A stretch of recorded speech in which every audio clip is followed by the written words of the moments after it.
got some really good stuff from Nippy Norman, so I'm going to show you what we've got.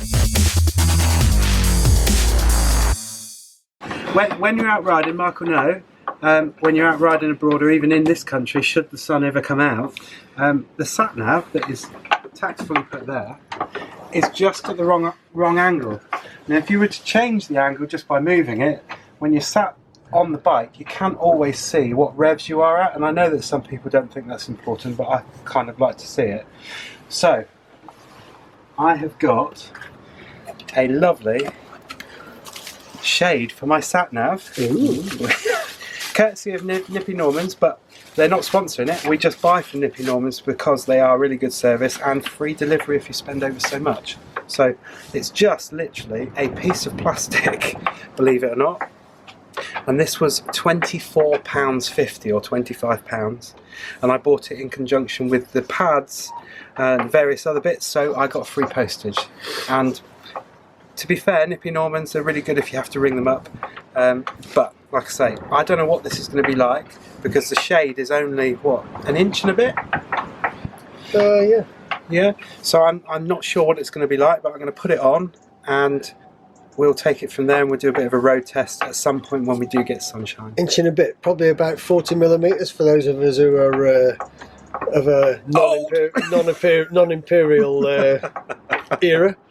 I can't work out inches, mate. I have no idea what a 16th looks like. Anyway, so they've got little clips there, and I don't know whether you can see in there, Mark, but there's little clips that just bevel out. So I haven't read the instructions, but I guess that with most of this stuff it's as easy as just clipping it on, but let's have a quick look. So one handy thing.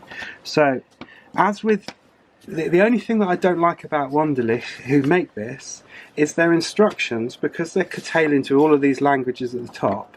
It's just pictures, and every now and then it would be nice for those tiny little questions to be answered in a bit of text. There seems to be some stickers. So it looks as though I've got to stick stickers on the bottom, because that's the top bit. On the inside, cut that in half and stick them down. I didn't realise that you'd actually have to stick it to your sat-nav. So I take the sat-nav out, stick it to the sat-nav, and then replace it back into the holster. Is that what it's called? Cool.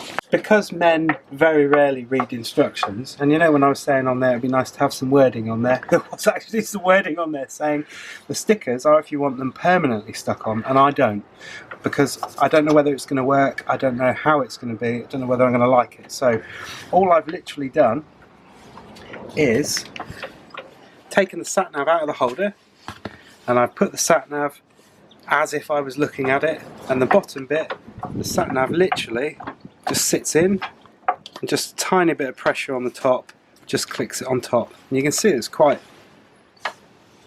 sturdy, quite well kept in there, and there's quite a distance there, isn't there? Well, that's pretty good actually. You're 40mm apparently, isn't it? You know. Well, you know.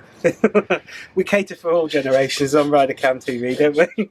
So all I then do is then take it back up to my sat-nav holder and locate it in the bottom, and literally just press it back until it clicks, push the lockable bar in, and then lock it, and that is it.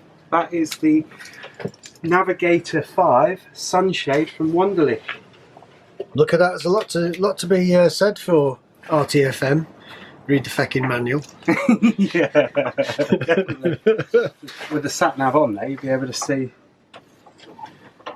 So there is quite a big distance there, and I guess I might have to move that down if it was really sunny, because I found, I don't know about you, Mark, when you're riding with full sun behind you, it's like a mirror sometimes on the sat-nav, and I don't think you'd ever get away from that unless you had something like a diffuser for a screen, like on a computer screen. I think it'd be too much. Yeah, but I think it may well help with some glare, and I have seen people that have made their own just with a bit of cardboard covered with material and velcroed in, but it does feel like it's quite substantial in there and locked on, so it feels like nobody can nick it. You're going to break it now, aren't you? that's our new channel, how we break things. But I'm wondering whether you can actually get it off when it's locked in there, to be honest. See, you can get your fingers in there. What, you can steal it? Well, this is what I'm wondering. No, you can't, because Oh my word! Oh, now that's Oh not my great, word! is it? Right, I'll just watch where you park your bike tonight, and I'm having that. Well, that really isn't great, is it? Because that's £25. That's a lot of money to just park up and have nicked. And even if you use the adhesive pads to stick it on, it's still. But let's be honest, they're not just going to nick the. So I'm wondering whether the sun guard, are they? Going to nick the whole the old GPS. So you can actually put that in and fix it without having ever having taken the sat nav off. In some ways, I think it's good. In some ways, I'm really quite disappointed that you can remove that. It's almost like they needed an extra bit on the back from the top clip to the bottom to secure it, because you don't want it coming off, and you certainly don't want people taking it off. I don't think it will come off. It looks, it does look pretty permanent, mind. I mean, yeah, I don't think anyone's going to steal it. They'd have your bike.